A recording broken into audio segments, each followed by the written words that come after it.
the right people, ever since he decided to dispense with his band, The Divine Comedy, and sail his ship alone while keeping the same name. With the release of Promenade, the follow-up to last year's pioneering Liberation, the rush to hail Hannon as pop music's prodigal son continues unabated. Is he the saviour of the pop song itself? Who better to put such a question to than the man himself? This autumn breeze shall strip the trees and freeze me to the bone. Why must these three sisters tease their lonely brother so?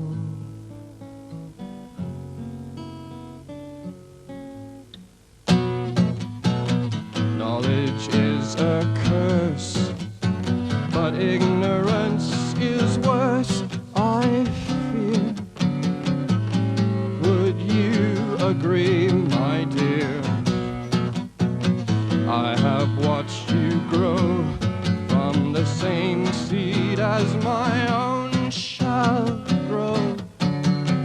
They shall never know how this autumn breeze shall strip the trees and freeze me to the bone.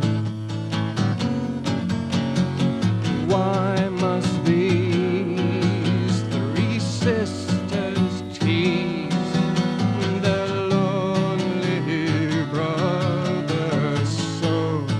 I don't know. It's really the first proper concerted attempt to write an album as a whole, you know, with a particular mood and almost a plot, dare I say. Whereas the previous album was more of a sort of an exercise. Each one was a bit more of a sketch on the road to somewhere, you know.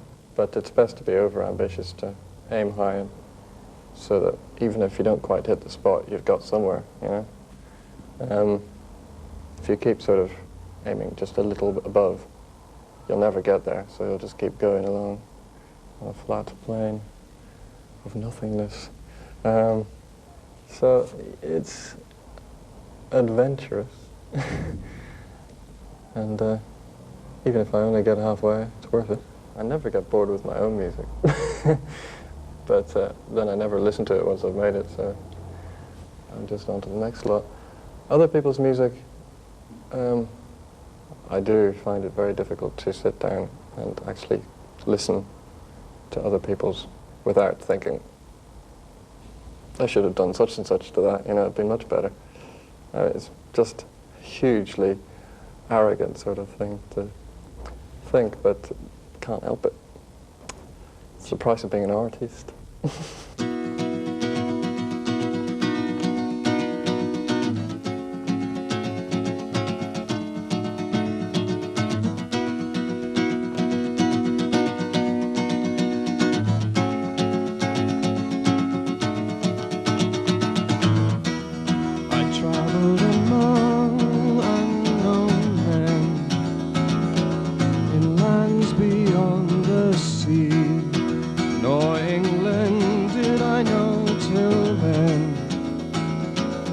Love I bore to thee, chase past that melancholy dream.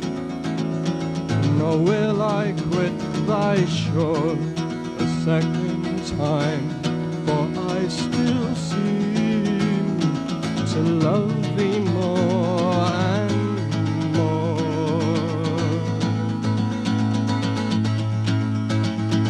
Love thee more.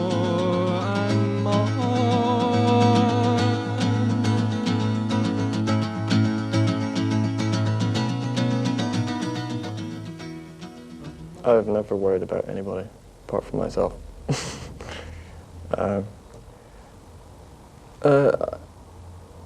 I'm the only thing that I think about in terms of other people when I write music is whether they'll like the tune, more or less. The words are entirely personal.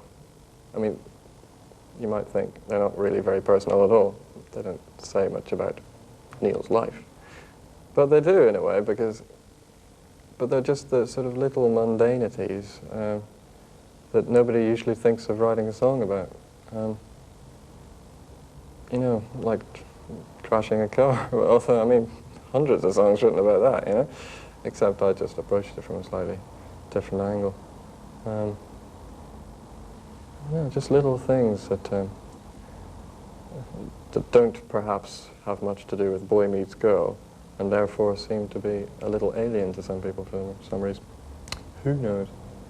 A songwriter who exists in a world of his own, completely just writing for himself and no one else, is a failure, because songs are all about communicating ideas. And the very fact that anybody buys my records is reason enough, you know.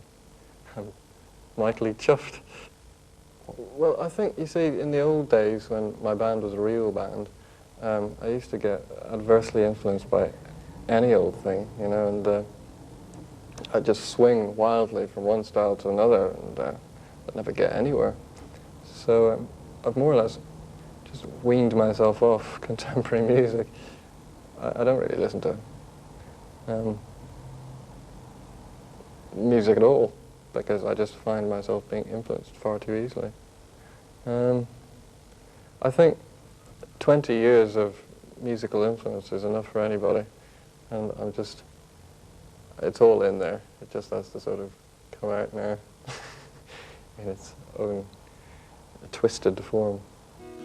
The violet by a mossy stone, half hidden from the eye, bears a star when only one is shining in the sky.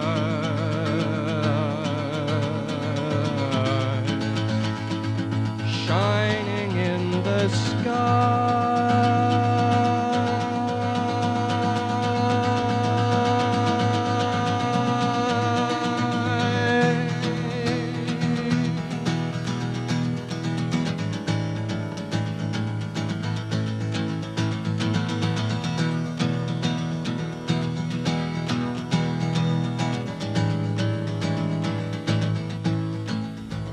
One member, one vote. That's the big difference. I propose the motion, I second it, I stick my hand up, and it's carried unanimously. So I can do whatever the hell I want to do. It's just, I don't know, I've got very, very used to it now, and I'm not sure that I could ever collaborate again, because all my songs are based on a very, very particular view, peculiar to myself, peculiar being the operative word. I have to discipline myself to do it, but once I'm doing it, I tend to, it just floods out, can't stop it. Tidal wave of human emotion. I'm getting all the cliches in today. No, I like the idea of being prolific, because I think people waste a lot of time and are too sort of self-obsessed with a lot of records. I think a record can be just, I mean, a lot more characterful if it's done reasonably quickly, and preferably on a limited budget. Even if it's a big limited budget, as long as it's limited in some way, then you have a deadline, and you can't go on forever. Going on forever is just pointless. I am constantly evaluating and re-evaluating, because the number of silly ideas I have that luckily I never go on with, but you can't really tell they're silly until you look back upon them. I have a sort of personal quality control, and I won't let anything pass without being reworked, you know, a couple of times just to make sure that I've got the style right, you know. And I mean, there are some songs that have gone through numberless, you know, different changes and reworkings, and it's very important because a song is never finished till it's finished.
This winter's chill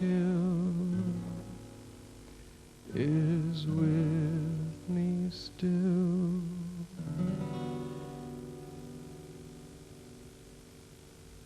The album Promenade is in your shops now, all wrapped up once again in Kevin Westenberg's smashing photography.